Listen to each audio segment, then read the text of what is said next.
So what we've been invited to talk about tonight is obviously emotional health, mental health and ADHD. And this is obviously a really important topic because we know that children and young people who have ADHD are more likely to experience other mental health difficulties alongside their ADHD.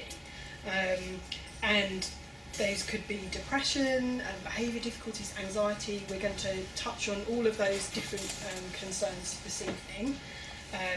And we know that usually it's adolescence that's the kind of peak time for some of those difficulties to emerge, but not exclusively really. What is mental health and why is it important? And we want to talk about some of the common concerns and mental health difficulties like anxiety, depression, self-harm. We want to cover some of those areas. We want to have a conversation with you really about talking about mental health, so how you might have those conversations with your own children and what you can do to support that conversation. And importantly, when to seek help, when to be concerned, when do you need to go and see somebody outside of the family home, and where would you go to get that help. So we've got some slides and hopefully can point you in the right direction if you need any extra help. It's not just all about having bad mental health, poor mental health and having difficulties, but you can also have good mental health, and it affects how you are psychologically, emotionally, socially, and it's really normal for everybody to move up and down that continuum throughout their lives, and there are likely to be certain things that affect that, and you can be influenced by a number of things to move up and down that continuum. So for us as adults and parents, we move up and down that continuum. If we're sat in a traffic jam and we know we're really late for something, we're feeling really stressed, at that moment we might be shifting on that continuum because we're feeling really stressed out. So your mental health can obviously vary in relation to the stress that happens and take place, and it also can vary depending on what resources you've got available to you. So whether you're somebody that maybe does tend to see things more negatively, so it could be the way that you see the world, but also whether you've got a close friendship and someone that you can talk to and talk things through with, maybe someone in school that you've got a good connection with and who kind of asks you how you're doing. Those kinds of things are the resources that are available to us. And we know that change can be stressful for lots of people and change is difficult, but also change is necessary as part of everyday life. We know particularly some children who have ADHD, change can be really very difficult, but it does happen and it can create stress, but sometimes it can also kind of in the longer term, and it's very difficult in that moment when change is hard, but actually it can promote growth and the ability to be more adaptable in the future. We know that every individual has their own set of risk and protective factors, regardless of whether someone has a mental health condition or not, regardless of whether they have ADHD or not. Every individual comes with their own risk and protective factors. And I suppose researchers have looked into risk and protective factors because we know that risk factors can increase the likelihood of developing a mental health condition. And protective factors are what helps to buffer some of those risk factors and developing a mental health problem. And it's certainly something that we do look at, especially for young people who come through to our service, their risk factors but also their protective factors. What are some of the things that they might enjoy, for example? So a child will have their own individual risk and protective factors, for example their temperament and self-esteem, the family, disharmony, so thinking about dynamics as we were thinking about earlier on today, school and the risk factors associated with school, so social interaction, friendships, how they're getting on in terms of their academic ability, life events in general, so if there's been any traumatic incidents or events, for example, and the social side of things as well. And then your protective factors are, the more positive versions of your risk factors, if you like. So, for example, with regard to social in school, if someone's got friends, can be a very good protective factor. Where they have interests can be a very useful protective factor. Just be mindful when you're thinking about risk and protective factors that they are unique and individual to every child. So someone's risk factors may be somebody else's protective factors, and someone else's protective factors may be somebody else's risk factors. So they are unique and individual to the child. I mean, I'm hoping that you haven't all had a negative experience of your child having a diagnosis of ADHD. But certainly on the course that Jo and I run, we like to try and promote the strengths of ADHD because it's so important. I think people forget that there are so many positives about ADHD. Jamie Oliver, who's in the middle. And then you've got Emma Watson, at the bottom left. Lewis Smith. And Richard Branson. So what do they all have in common? They're successful. They are successful. And they all have ADHD. They all have ADHD. Absolutely. Yeah. So they've channeled their sort of ADHD into a creative way, haven't they? But I think, again, we tend to think about this on the course that we run because I think it's really important for young people to know that there are people out there, and it doesn't just affect, it can affect anyone, including celebrities as well. So there's a greater risk of behavioural issues, learning, anxiety, depression, substance abuse and self-harm. And we know, we've said already, that adolescence is the peak time for when they're at most risk. So I suppose we wanted to think about the idea of there is a balance, and it's about getting that balance right. So we know that if somebody has a high number of risk factors, for example, then they are likely to go on and develop a mental health condition. But we know that if there's too much stress and unhappiness, again, that will lead to mental health difficulties. And if there isn't enough pressure, for example, that can lead to low pressure and boredom. So it's about finding that sort of optimum level of stress and pressure in order to be able to function in a healthy way. So how stress impacts on our mental health and our overall function varies according to how much stress we have at any one time, how intense the stress actually is, how many resources we have to manage the stress, and how much support we have in managing the stress. So thinking about support networks that you have. And children and adults alike can be more vulnerable to mental health difficulties depending on the number and type of stresses they have and their ability to manage these stresses. But actually often when we kind of unpick things through with them, there's often lots of little things that actually have piled up over the years, whether it might be some small incidents of bullying, things like that, and maybe just kind of some low self-esteem as a result of that, perhaps not feeling very confident at school or some difficulties with friends, and that they've kind of one after the other is just really impacted on their mood. So it doesn't have to be this kind of one thing that's happened. So we know that anxiety is probably the most mental health concern that children present with in general. So that's approximately 1 in 6 children and young people between the ages of 5 and 16 in every class. So that's 5 in every class, sorry, that's what I meant to say. Which is quite a few, actually. I don't think we realised just possibly how underreported it was, but that's quite a few. And anxiety is definitely the most common. It makes up around 40% of the referrals that come in through to our service. And we know that anxiety is very normal. We know that we all experience anxiety in our lives, but actually when it becomes when it starts to affect us on a daily basis or a more frequent basis, that's when it becomes a problem, and that's when you might want to seek some additional support as well. But we know that we need some anxiety. Actually, we need it for our survival. So it is really important to stress that when we're working with anxiety, it's not about getting rid of anxiety. It's about being able to manage it, because there are so many events that a young person will go through in their life that will cause anxiety, and you want to know that they'll be able to manage rather than get rid of, because it's not actually physically possible. Depression. So we know that J.K. Rowling and Stormzy, who is a grime artist, have recently come out and have been very open in the media regarding his depression. And again, depression is also something that we see quite a lot of. Certainly lots of young people presenting with low mood, which is one of the symptoms.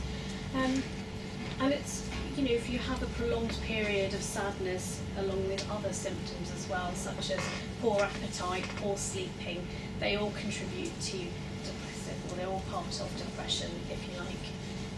And again, we tend to see that in the more sort of adolescent years, if you like. That's not to say that we don't see it in younger children at all, but we tend to see it more in adolescence than we do in sort of earlier years. OCD, so obsessive compulsive disorder. We know that David Beckham has OCD and Cameron Diaz as well. But OCD is understanding obsessions and compulsions. The obsessions are very much around the obsessive thoughts that they have, and the compulsions that somebody performs is very much around trying to reduce the anxiety associated with the thoughts. And it becomes a problem because of the meaning that somebody attaches to those obsessive thoughts. So sleep difficulties. Who have we got here? We've got Lady Gaga and George Clooney. I think we all know who they are. Lady Gaga talks about how she finds it quite difficult to fall asleep, and actually she's got a very overactive mind. So that might be something that sounds familiar to some of you, and that your children, perhaps they talk about finding it difficult to fall asleep because their minds are really busy and overactive. And then also George Clooney talks about how he has trouble falling asleep unless he has the television on.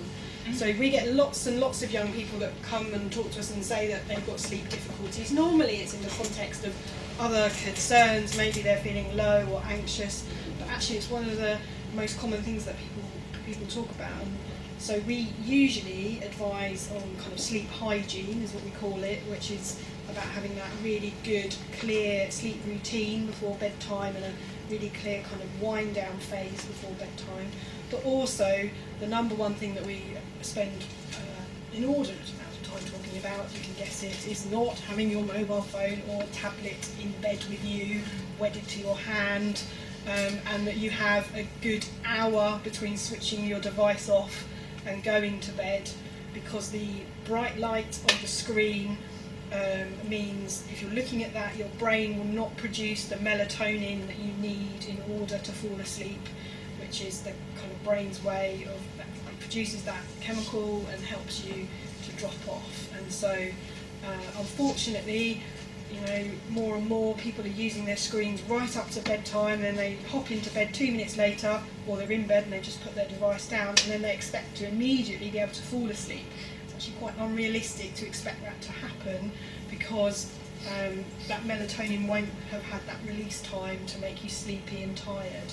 So I'm sure I've really annoyed quite a good number of young people in Kingston and Richmond by, in front of them, saying to their parents, absolutely, I 100% support you, take their device off of them, switch it off, and they all look at me and probably are not very impressed. But at the end of the day, we know that's what the evidence is and the research is, and we have to say it. And sometimes parents find it helpful to have, having had that conversation by another professional, so it's not just you nagging, it's actually somebody outside the family has said it, so it sometimes can make a difference, doesn't always. But actually I met a boy this week and he said, oh, when I came for my initial appointment, the therapist said that I needed to switch my phone off more, and he said, so I've been doing that, I've been trying, and it has been helping. I was like, wow. It was a 14-year-old boy, it was like a miracle.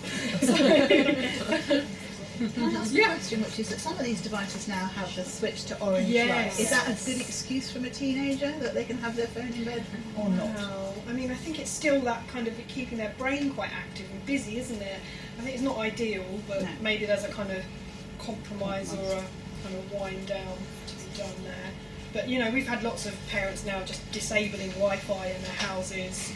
You know, jumping on the phones. Yeah, it can get that extreme really. But obviously, sleep is so important for our young people to make them kind of healthy and happy. It's such an important part of mental health. It's not just about coming for therapy and counselling. Actually, there's lots of things that young people can do to look after themselves, and getting a proper night's sleep is definitely part of that. And just to add to that, you were just asking about whether it's a good enough excuse, but you've got to remember that when you need to sleep, you need two conditions. You need a tired and exhausted body and a calm mind. And actually, you may be physically exhausted, but if you don't have a calm mind, you're looking at your phone, whatever's on it, whatever's stimulating you, then you're not going to be able to get that balance up to a balance to be able to sleep. How you feel about yourself and your own self-worth, really, and this can have quite a big impact on how you enjoy life and what you feel you're capable of and what you put yourself out there to do and to try, and whether you kind of put your hand up or have a go at things. If you're feeling really that you're quite low in self-esteem and low in your confidence, you'll be less likely to give things a go and to have a try. And we know particularly for ADHD, self-esteem can be a really big issue, because often, as you know, your children will have experienced many years of finding things a bit difficult at school, of getting into trouble, of being told that they're naughty, and that will all probably have had some effect on their self-esteem. And so it's really important to think about that and to kind of hold that in mind. So interestingly, when I was doing this slide earlier on in the week, I was looking for people that, celebrities that had kind of publicly talked about low self-esteem. And one of the first ones that came up was Emma Watson, who we know has got ADHD. So I just thought, well, that's really interesting that actually she's on the record as obviously having ADHD, of having received treatment for that, having been on medication. She's also on the record as actually having difficulties with her self-esteem. And, to look at her and to see all the amazing things that she's achieved, you wouldn't necessarily think that, but actually that's something that she did struggle with in her adolescence. Wanted to also talk a little bit about self-harm. So that it can be cutting, but it doesn't have to be. It can sometimes be kind of hitting your head against a wall, or kind of hurting yourself with your fist, or it can be sometimes people burn themselves and things like that. Skin picking maybe could be a form of self-harm. And this, often young people say that it's a way of punishing themselves, but also sometimes people talk about it as a way of releasing distress, and that following the self-harm that they feel better in their mood. And we know that this is to do with the endorphins that are released as a result of the self-harm and the cutting. So actually the biological response in the body makes them feel better. Often that then is followed by a period of guilt and shame, and wanting to hide that and not wanting people to know that that's what they've done. So it can get caught up in a bit of a vicious cycle. And I think we hear about it a lot more in the public eye. Lots of young people might try it, and we certainly get a kind of proportion of young people that come and see us and actually say, oh, I did self-harm, but actually didn't really kind of do anything and it wasn't helpful. But then we also do know that there are some young people that then get caught in this cycle where it feels like their only coping strategy, and it's really important that obviously that they can access mental health services when they've got those kinds of difficulties. So this interaction of ADHD and mental health is really important. I kind of wanted to think about some of the ways that the interactions happen and how it can kind of get a bit complicated and confusing, really. So we know that ADHD can sometimes mask mental health difficulties due to kind of overlapping symptoms, and so sometimes it can be easy to think, oh, well, that's the ADHD.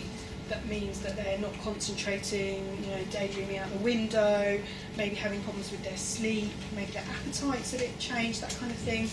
And it can be easy to put it down to ADHD, but it could well be that there are other things going on, potentially mental health difficulties that could be of concern. We know that the challenges of ADHD can lead to increased stress for the young people, and that can obviously then potentially lead to a mental health problem. And also sometimes, I guess, a young person who has ADHD may be less likely to ask for help, maybe less likely to, particularly if we're thinking more about teenagers, to be able to organise themselves to get help, to maybe even make it to the GP. They may know intend to, or have a thought or a conversation about that, but then they can't quite follow through on the planning and the organisation in terms of actually getting to the doctor. Or even they get as far as coming to see us, but then can't quite make that appointment because they've forgotten and then they didn't make it, and then they miss another one, and then we end up closing because we think someone's not wanting to engage. And so it's kind of thinking about those components within ADHD. And I suppose as I was thinking about this presentation, I was thinking it can get really quite complicated. It's important to kind of acknowledge that. So what you might notice, this will touch on some of the things we've said already really, and it's about kind of sometimes observable behaviour, what you might see, but also what other people might see. So teachers, friends, family members, other people might notice things. Sometimes it can take a fresh pair of eyes to notice something, or someone that maybe they haven't seen for a while, like a relative that lives somewhere else in the country that then comes along and notices something that sometimes as a parent we're often so close to our child that we don't see some of these changes because they're quite gradual. But perhaps changes to sleep patterns. Sometimes we know children find it easier to complain about physical health when really what's the problem is mental health and emotional well-being.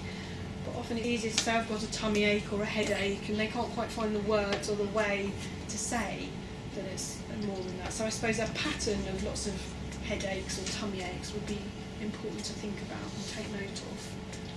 Maybe they're quite shaky, sweaty. We've got restless on there. This is a slide that we use generally for other trainings as well. Obviously we know that restlessness is also a sign of symptom of ADHD.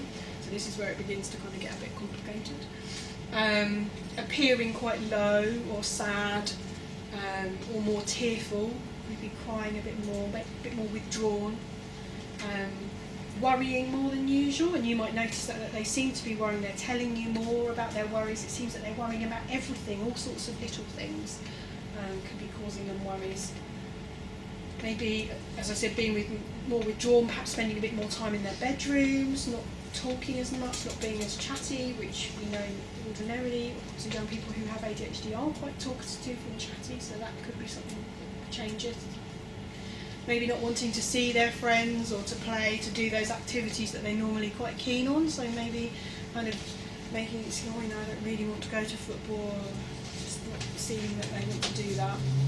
Maybe being more angry or argumentative, getting into fights. Changes to appetite's a really important one to note, particularly for low mood. As Amrita says, it really does often go as part and parcel of depression. And those changes to appetite don't necessarily have to be one way or the other, so it could be that they're actually got less of an appetite, not feeling as hungry, or it could be that actually they're eating more and they're overeating as a way of maybe managing some of their emotional stress. Or they can switch between the two, it doesn't have to be one or the other.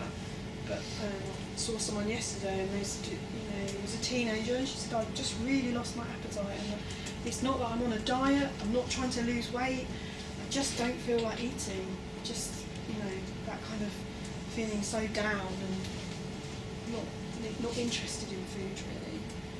Maybe, Just around changes to appetite can also be down to medications. Yes. Just to be mindful of that, Yeah. and to, there will be obviously somebody monitoring medication side of things, to have that conversation with the consultant.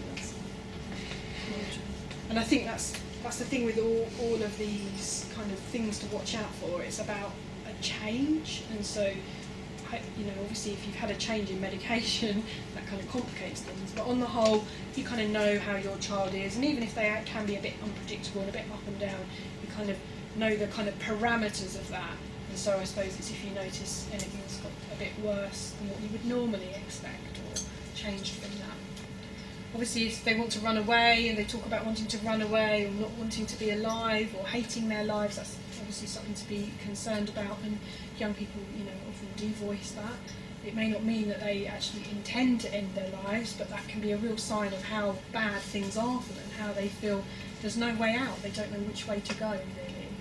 Obviously if a young person starts to talk about feeling that they want to be dead, and that's definitely something to be concerned about and talking to your GP about and thinking about about whether you need to get any extra help for them, to think about that, but also to really get an assessment of whether there's some really serious and concerning risk around that they may actually be wanting to do that, or whether it's more that they're just saying that. So not achieving so well at school, again, it's a change to how they're getting on at school.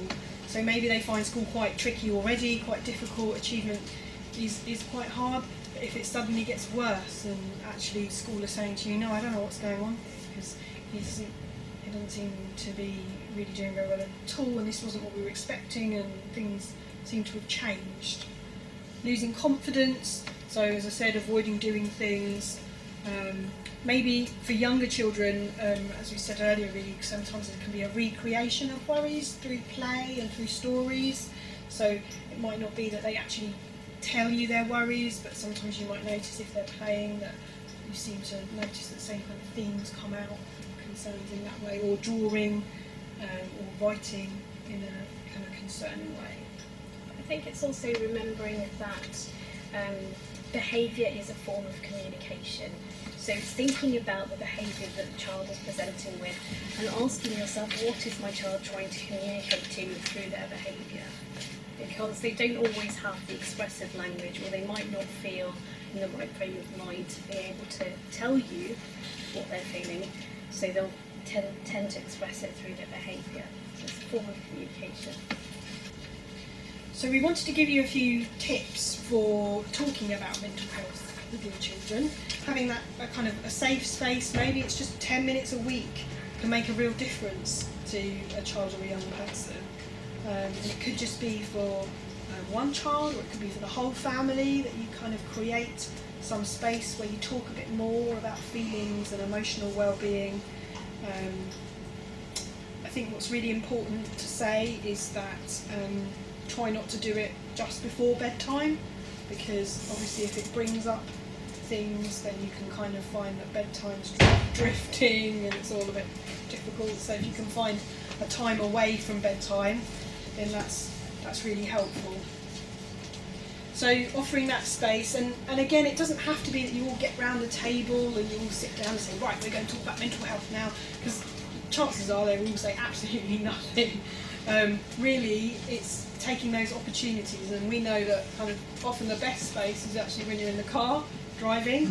They're not looking at you. There's something about that eye contact. You're alongside them, you're kind of driving along, and you just happen to drop in a few little questions about, and often the most information is gathered during trips in the car or on the bus, where you're, and I do think there's something about that sitting alongside rather than that kind of face to face. And I suppose even if you're not in the car, maybe it's important to recreate that at home, so you're sat alongside them on the sofa or alongside them on the bed, so that it's less confrontational kind of eye contact that they're experiencing, more kind of relaxed atmosphere really.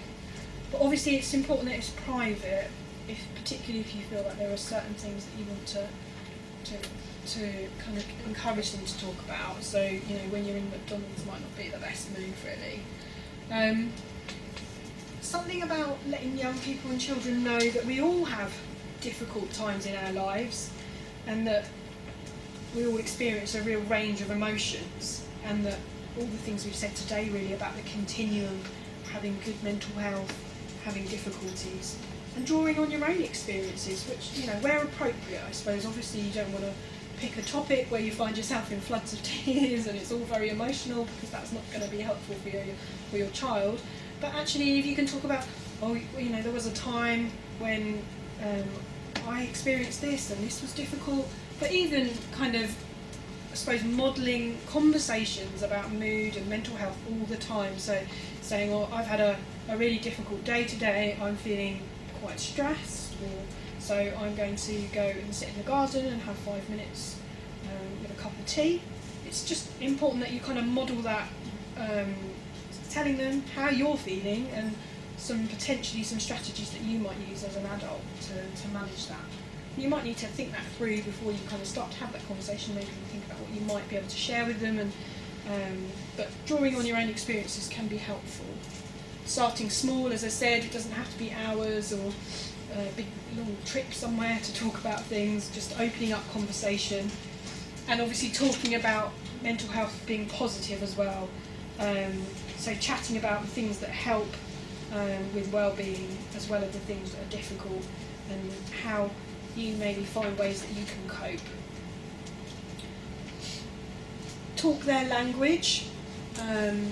So obviously words like depression and anxiety, they're kind of much more familiar to us as adults, where we'd be more likely to be talking about feeling sad or feeling worried with younger children, and maybe as in adolescence, teenage years, anxiety, that I think that's a word that generally most teenagers understand these days, and I'm happy to kind of talk about that. But also, maybe feeling stressed or feeling jumbled up feelings, or I sometimes talk to my daughter about a worry tummy, because she gets butterflies in her stomach and say, "Oh, you've got a worry tummy today," and that's our kind of way of talking about worry, really. So depersonalising things, really. So thinking about hypothetical situations. So it's not necessarily that you're talking about them, but you might say, "Oh, I've got a friend whose little boy is experiencing this. What do you think we could do? Have you got any ideas?"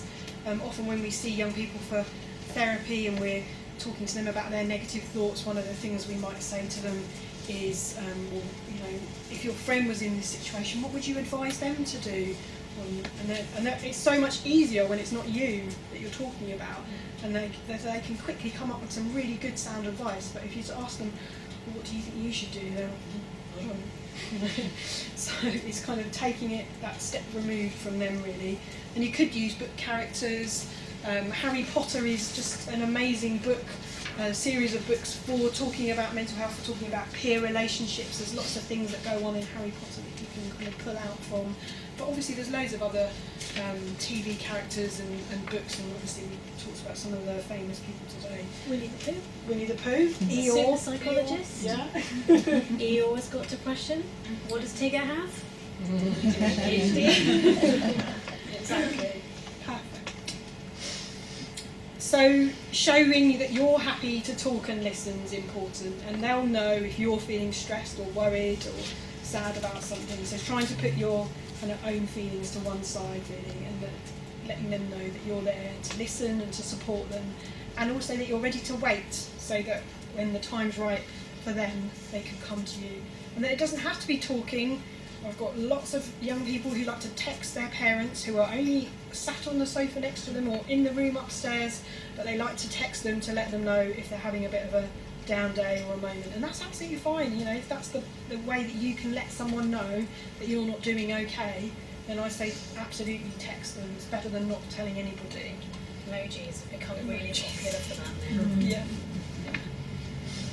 And learning together, so don't feel like you have to know all the answers. It's okay, and to say, "Oh, I think maybe I need to go and look that up," or we could have a think about what could we find to help with this, and I'm sure that there's other people out there, and don't be afraid to not know. That's absolutely fine.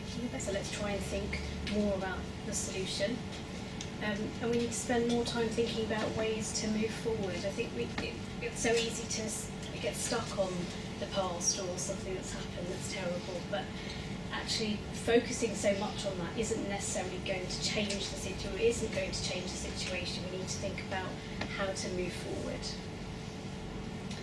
Increased problem solving skills. Again, that's a joint sort of venture, if you like. It's working together to think about what can you do to make a difference, and a small change can make a big difference. So think with your child about possible ways that they can move forward.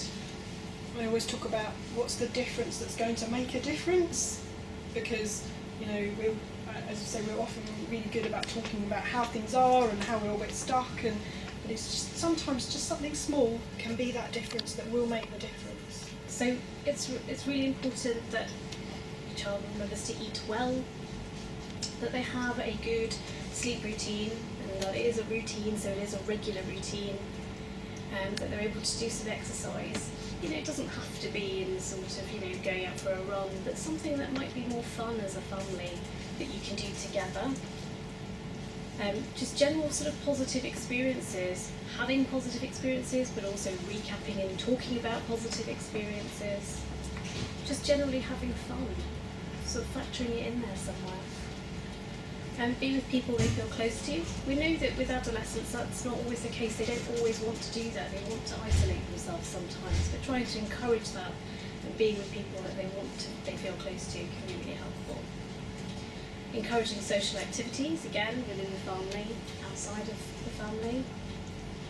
And offering really encouraging statements like, you can do it, let's try together, give it a go. So being really sort of offering that praise rather than saying anything negative.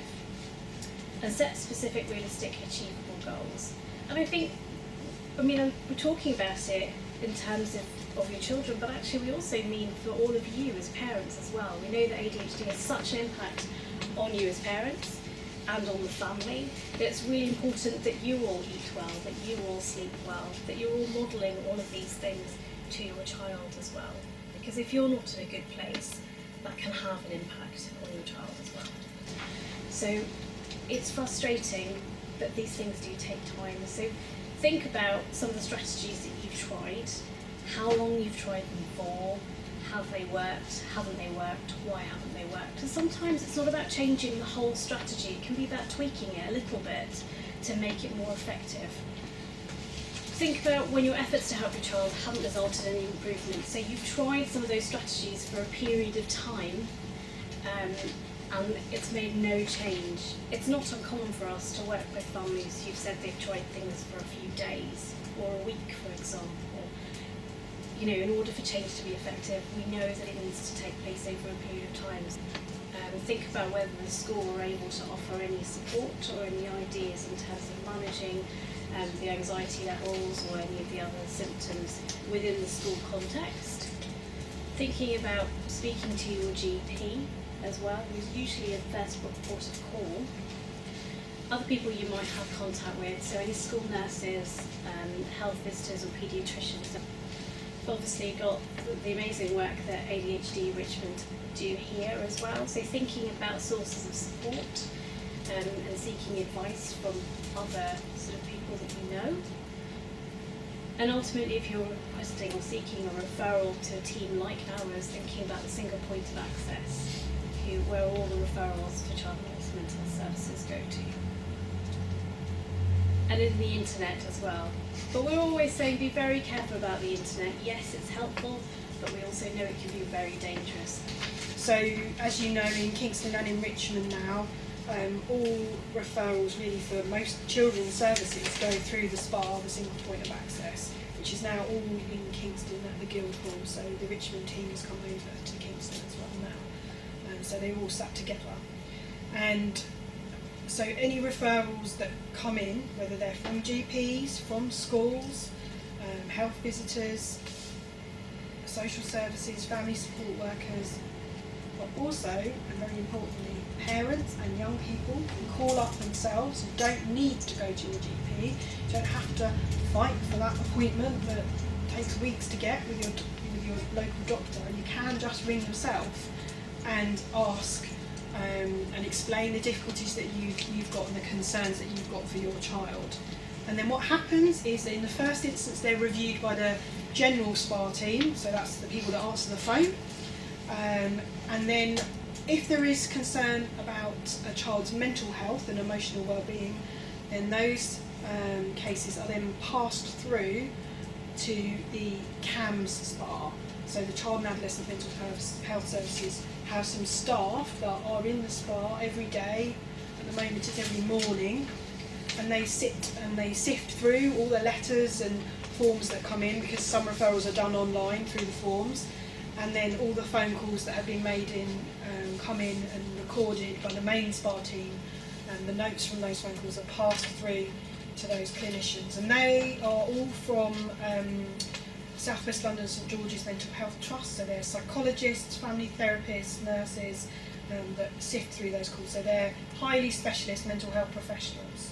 Okay, and their job is to make a decision about what's going to happen next with those concerns and those referrals. So there are a number of options that are open to them, and those people that staff the SPA are from Tier 3. So I'll just explain this to you. So this is the CAMS triangle, and the way that services are currently in Kingston and Richmond set out. And it was a kind of national way of looking at CAM services, but some areas have moved away from this model now. But this is how we're still working here. So Tier 1 services at the bottom, they are services that anyone can access. So that will be your GP, your health visitor, your school, school nurses. So you don't have to meet any criteria, they're just available to you readily to access. And the idea is they're at the bottom, the biggest bit of the pyramid, therefore the most people are in those services, because obviously it's kind of daily life really. And then the next level up from that is targeted services, and what we call Tier 2, and these are made up from a number of different organisations in Kingston and Richmond. So we have counselling services like Off the Record, which is in Twickenham, and also Relate Young People's Counselling. So Relate, who you might associate with Marriage Guidance, also have a Young People's Counselling branch, and they deliver services to young people as well. And so in the SPA, some of those referrals that come in will go to Relate and potentially also to Off the Record. Then we've also got other services within Achieving for Children, like the family coaches and family support team, who you may have heard of and come into contact with. And then us, the emotional health service. So we're part of Tier 2 CAMS, and we work with children and young people where the difficulties are what we call mild to moderate. So that certainly does include a good proportion of young people who have ADHD and maybe have an anxiety difficulty or a very specific concern that needs some targeted and specific psychological work with.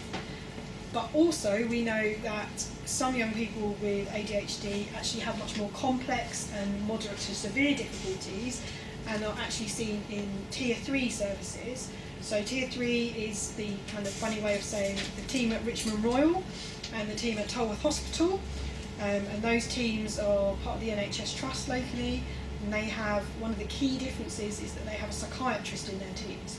So the emotional health service, we don't have a psychiatrist, we don't have a medic in our team, therefore we're not able to prescribe medication, monitor medication, and we tend to really put those concerns through to tier 3, and there's things happening in that area.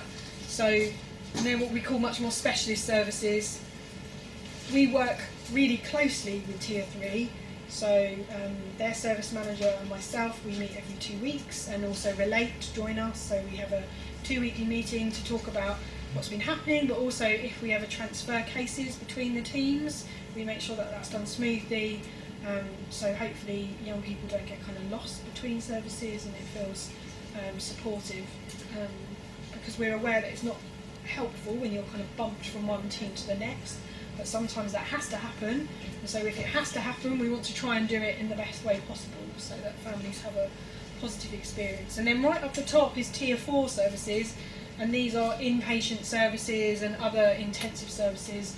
So locally for us, these are generally all based at Springfield Hospital in Tooting, and these include the eating disorder service, Aquarius ward, which is the inpatient ward for adolescents who have very serious mental health difficulties, and also the neurodevelopmental team, which some of you will have been to for with your children for their diagnoses.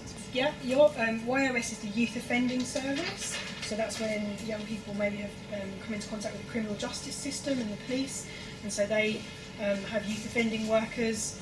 We actually also have a worker that goes into that team to support that team's thinking and support around mental health of those children and young people.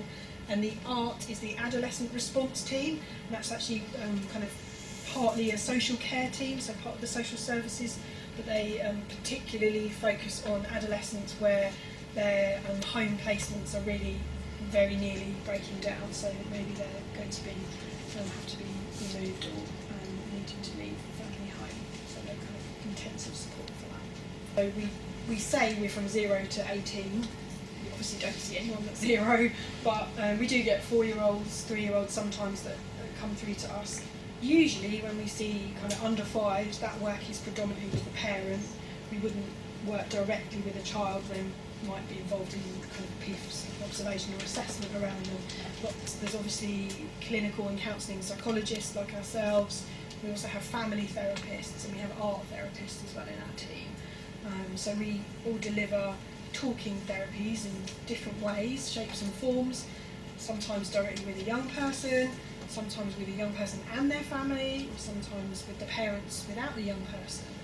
So there's a good number of us, that, including the 3 of us here, are trained in cognitive behavioural therapy.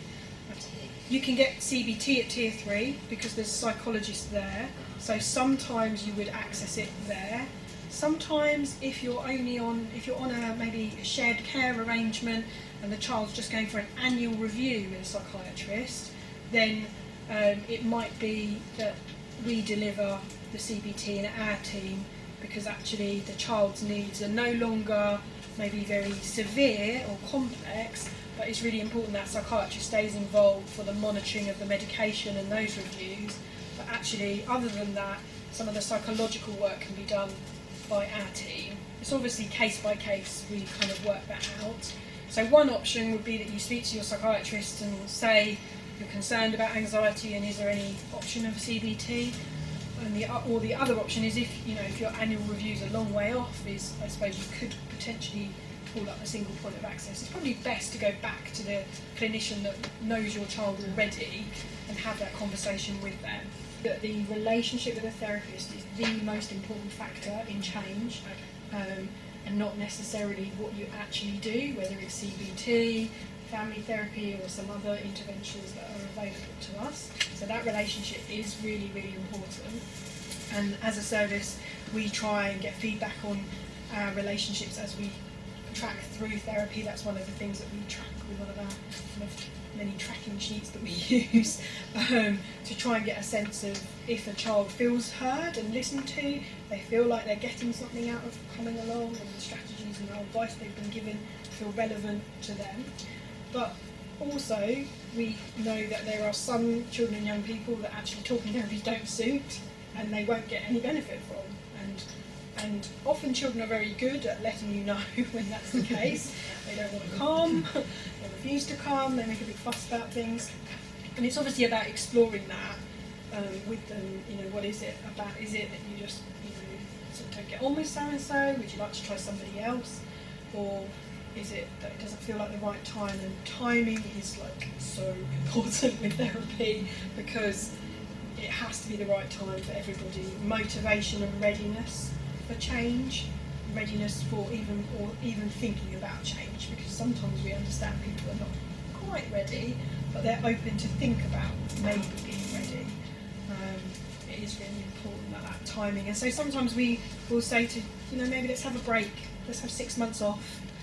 No therapy, come back in 6 months and we'll see, maybe if the time's right then. Sometimes it's really hard to say to a therapist, I don't think my child likes you. We're not sure that, they're quite connected with you. But you know what, it is fine to say that, and we are more than happy for people to say that to us. And I know that sometimes it can be hard to say that.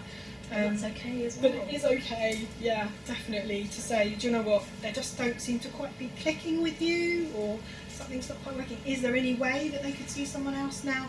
Sometimes it may be, in some services that's not possible. I mean, we're lucky, we have got a good range of people.